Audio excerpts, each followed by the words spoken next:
dan salam sejahtera. Nama saya Ahmad Dayat. Selamat datang ke Buletin TV3. Tajuk utama pada hari ini ialah keselamatan di eskalator. Johor Bahru, 15 Ogos. Pasaraya Tesco telah melancarkan kempen keselamatan di eskalator pada pagi tadi.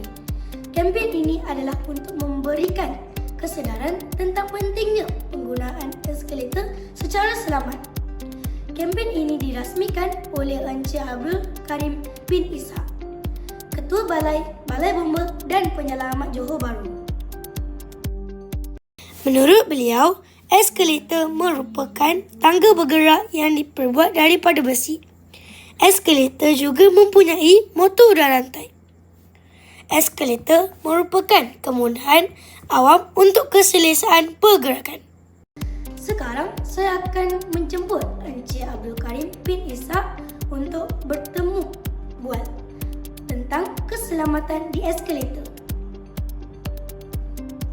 Terima kasih Ahmad Ryan. Saya mahu bertemu bual tentang keselamatan di eskalator. Pengguna mestilah sentiasa mematuhi panduan penggunaan eskalator.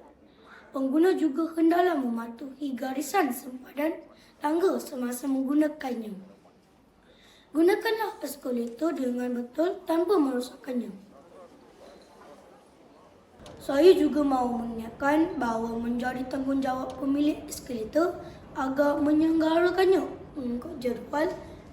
Jurutera yang bertauliah hendaklah memastikan tiada anak tangga yang rosak dan suis kecemasan berfungsi dengan baiknya. Sekian sahaja buletin pada hari ini. Saya Ahmad Misbah. Sekian, terima kasih. Sehingga bertemu lagi.